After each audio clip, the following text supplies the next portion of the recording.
এই পৃথিবীতে এমন একজন দেবতা আছেন যার কাছে রাজা আর ভিখারির মধ্যে কোনো পার্থক্য নেই। যিনি ধনী গরিব দেখেন না, যিনি শুধু একটাই জিনিস দেখেন, ভক্তের মন। তিনি হলেন মহাদেব, ভগবান শিব।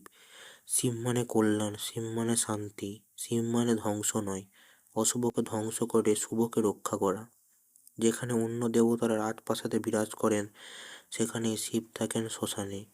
কারণ তিনি শেখান জীবনের শেষ সত্য হলো বৈরাগ্য। শিবের কপালে অর্ধচন্দ্র, যা বোঝায় সময়ের ওপর তার নিয়ন্ত্রণ। গলায় বাসুকি নাগ, ভয়কে বসে রাখার প্রতীক। গলায় নীল চিহ্ন, যা মনে করিয়ে দেয় সমুদ্রের মন্থনের সময় তিনি নিজের গলায় বিষ ধরে এই পৃথিবীকে রক্ষা করেছিলেন। এই কারণেই তিনি নীলকণ্ঠ। শিবের শরীরে ভস্ম, যা বলে দেয় এই দেহ একদিন ছাই হয়ে যাবে। অহংকার, লোভ, কাম সবই ক্ষণস্থায়ী। শিব আমাদের শেখান সব ছেড়ে মুক্তি ধরতে।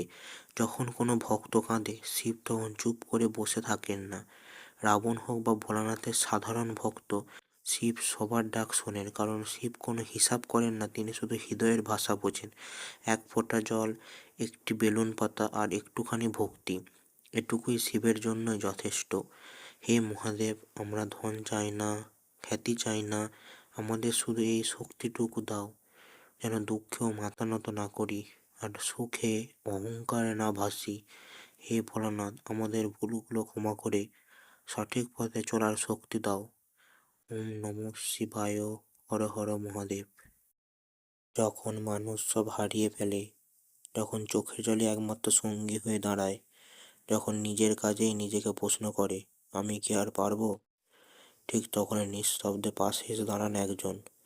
না রাজ সিংহাসনে, না সোনার মন্দিরে, তিনি দাঁড়ান শ্মশানে। তিনিই হলেন মহাদেব শিব ঠাকুর। শিব ঠাকুরকে বোঝা সহজ নয়। তিনি দেবতার মতো সাজেন না, তিনি অলংকারে মোড়া নন। তিনি ছাই মাখেন, কারণ তিনি জানেন এই শরীর একদিন ছাই হয়ে যাবে।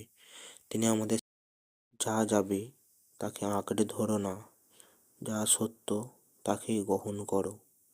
শিবের গলায় সাপ, কারণ তিনি ভয়কে ভয় পান না, যা মানুষকে আতঙ্কিত করে। শিব তাকে নিজের অলংকার বানান। তিনি বলেন, যাকে তুমি ভয় পাও তাকে বুঝতে শেখো, ভয় নিজেই হার মানবে। মানুষ শ্মশান এড়িয়ে চলে, কিন্তু শিব থাকেন সেখানেই। কারণ শ্মশানে একমাত্র জায়গা যেখানে অহংকার নেই, নাম নেই, পরিচয় নেই, সবাই সম্মান। শিব আমাদের মনে করিয়ে দেন, শেষটা মনে রাখলে ভুল পথে চলা যায় না। শিবের কপালের তৃতীয় চোখ রাগের প্রতীক নয়, ওটা সত্যের চোখ। যখন অন্যায় সীমা ছাড়ায়, যখন অহংকার আকাশ ছয়, তখন খোলে সেই নয়ন এবং মনে করিয়ে দেয় সত্যকে কেউ হারাতে পারে না। শিব ভোলানাথ, কারণ তিনি হিসাব করেন না এক মুঠো জল, একটা বেলপাতা আর একটু খাঁটি নন। এইটুকুতেই তিনি খুশি। তিনি ধনী খোঁজেন না, তিনি খাঁটি ভক্ত খোঁজেন। শিব মানে বাবার মতো ভরসা, বন্ধুর মতো সাহস আর গুরুর মতো শিক্ষা।